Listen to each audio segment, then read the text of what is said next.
Я Рустем Комурджи Зевревич, родился в городе Феодосия 14 мая 1972 года. Я являюсь ребенком той семьи, которая еще в 1968 году приехала в Крым.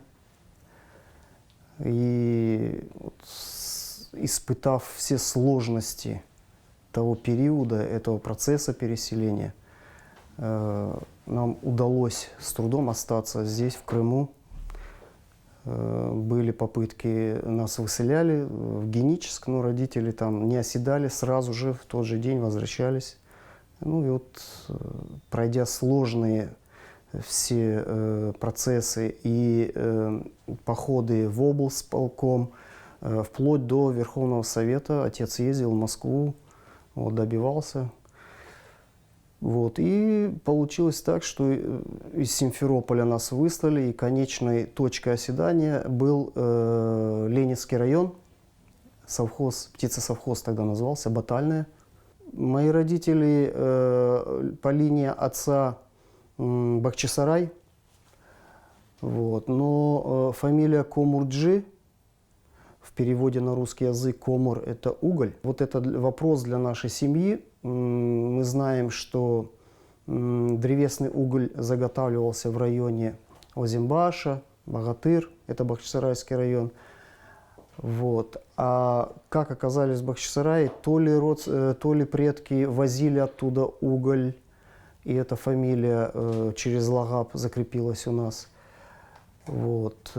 То ли мои предки, еще дальше предки, из тех краев, где заготавливался древесный уголь. Линия матери, Бахчисарайский район, Аджибулат и Топчкой. Родители к искусству отношения не имеют, они оба у меня строители.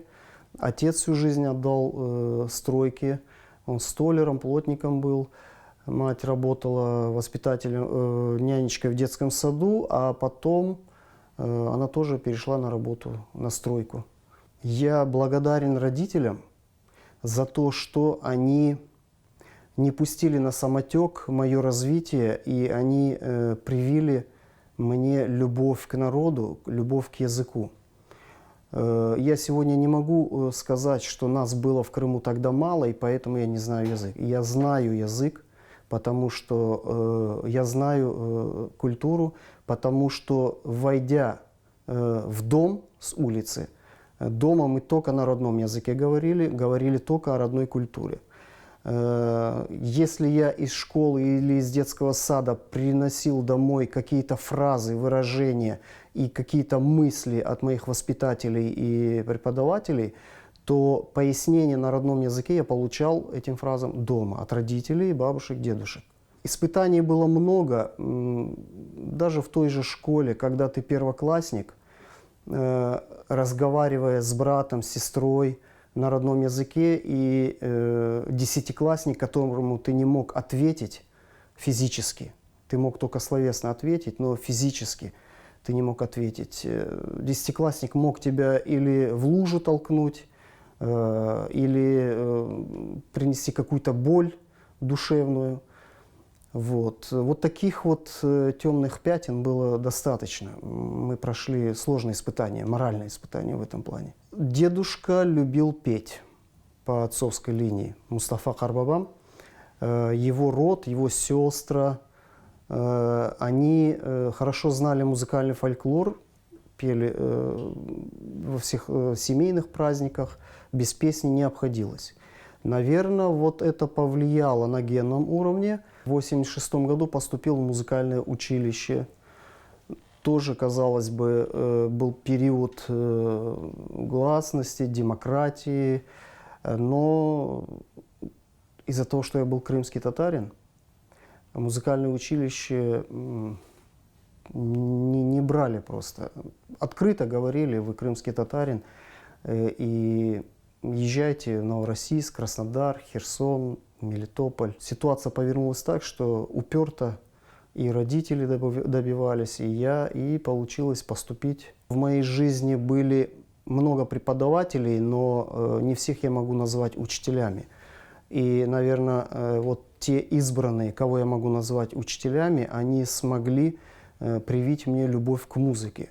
Ну и немаловажный фактор, мое становление совпало с возрождением крымско-татарской музыкальной культуры, когда народ вернулся на родину.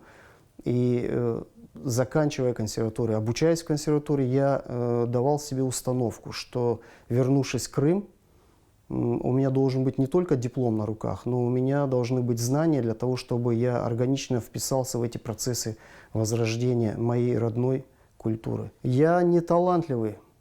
Меня вот Бог не поцеловал по музыке. Но все, чего я достиг, и до сих пор стараюсь работать над собой, это благодаря самообразованию, самоотверженности и поставленной той сверхзадачи. Я понимал, для чего я это делал. Ну, самый любимый инструмент у меня, конечно, аккордеон. Я на нем практически, все, что можно на нем, я освоил, все приемы исполнительские, благодаря моим преподавателям. А вот стал я больше влюбляться после консерватории, уже работая в ВУЗе, влюбляться в наши народные национальные инструменты, конечно же. Для меня это был новый этап, это открытие новых уровней, новых звучаний. Это и удовлетворение эстетическое я стал получать колоссальное. Я стал слушать и мастеров. Тут и в Крыму САС зазвучал, в ансамбле Крым, в ансамбле Махам. Я сегодня могу сказать, что наряду с моим аккордеоном я люблю и кеманче, я люблю и САС, и сантыр. Сегодня я на сантыре играю, пусть не виртуозно, но я стараюсь исполнять на сантыре. Это благозвучие, это льющийся звук сантыра меня просто пленит. Знаете, я на пол не делил инструменты, но вот у меня ассоциации есть, конечно, не без них. Ну, САС у меня ассоциация это с культурой наших ашихов. Однозначно.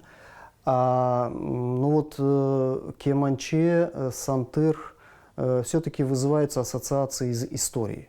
И я бы сказал так, я слышу инструменты не как мужчину и женщину, а как человека вообще. Потому что любой инструмент, он способен выразить все то, что заложено природой в человека. Человек создавал эти инструменты, независимо аккордеон, САС или сантыр, независимо, создавал для того, чтобы самовыразиться через эти инструменты. И только те музыканты, которые в полной мере могут отразить всю гамму переживаний, чувств на том или ином инструменте, они считаются мастерами. Поэтому у меня любой инструмент ассоциируется вообще с человеком. Вот если я взял какое-то дело делать, я его растягиваю, но я в срок могу сделать его. Я не знаю иностранных языков. Если бы я знал бы иностранные языки, я бы вышел бы на другие уровни, это помогло бы мне. Я это советую сегодняшним нашим студентам. Я стараюсь учить сегодня язык. Во-первых, это и для здоровья полезно, и все равно не теряю надежды, что я выйду на другие уровни. Это и расширение профессиональных знакомств, творческих связей. Не приемлю лицемерие, обман, не приемлю несправедливость. А положительное – это честь. Честь, достоинство, чтобы человек никогда не терял. Это важно. Хочу, чтобы мои дети не теряли связи с народом. Хочу, чтобы мои дети ощущали себя той частью народа, которая будет вести народ к светлому будущему. Я не согласен с тем мнением, когда говорят, что музыка в застое. Крымско-татарская музыка развивается. После того, как мы вернулись в Крым, если проанализировать, у нас появилось очень много жанров, потому что мы с жадностью стали восполнять то, что мы потеряли, да, то, чего не было у нас. Вот. И мы динамично развиваемся. Но вопрос в другом. У нас в процентном отношении исследователей музыки, как прошлой, так и современной музыки, меньше, намного меньше в процентном отношении, чем исполнителей. Нам катастрофически нужны исследователи, которые могли бы просвещать слушателя, направлять слушателя на качественный, ориентировать на качественный продукт музыкальный.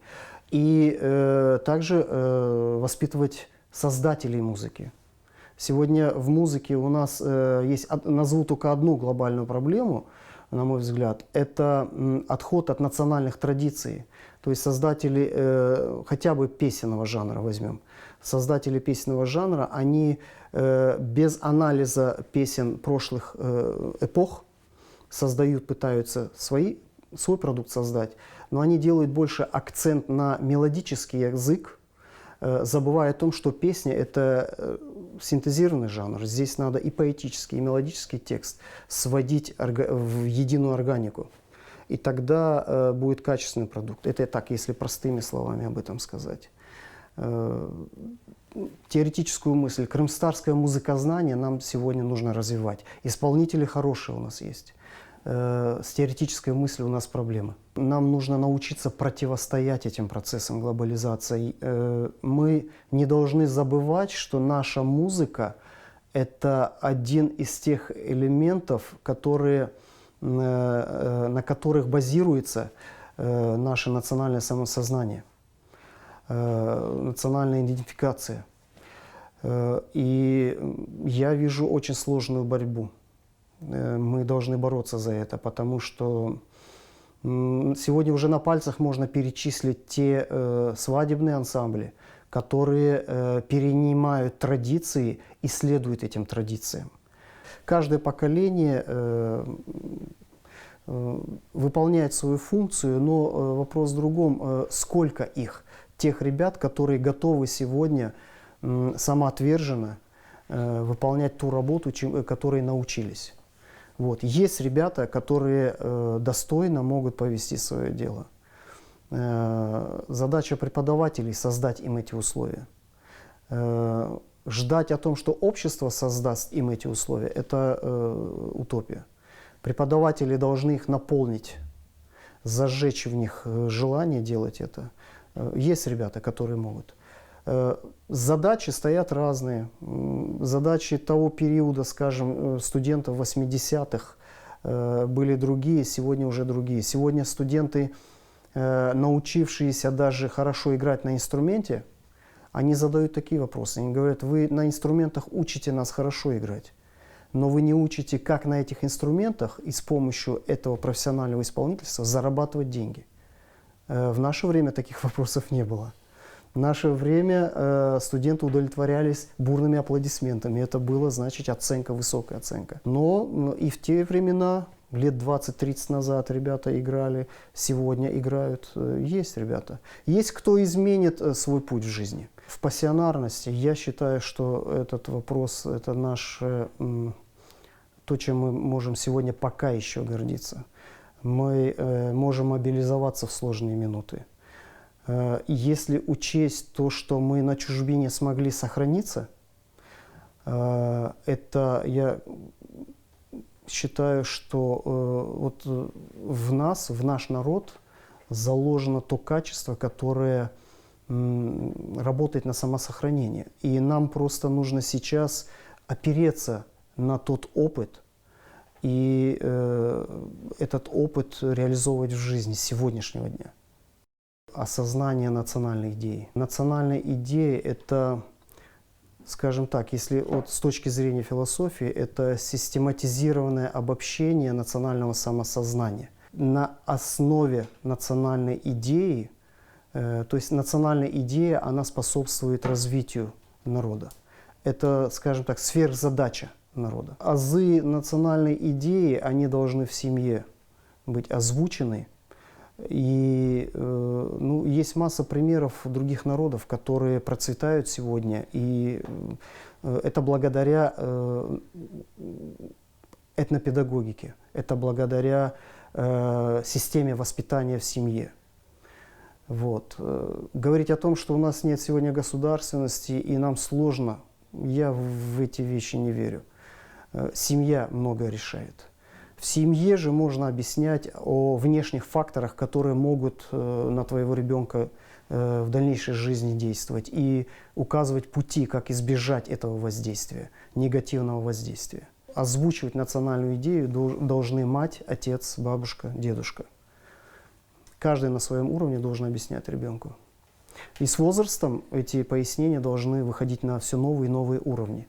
И выйдя из семьи, потом ребенок, он уже, неся в себя эту национальную идею, уже он, будучи вовлеченным в социум, уже там эту идею озвучивает, находит единомышленников в тех путях, которые приведут народ к решению этой сверхзадачи.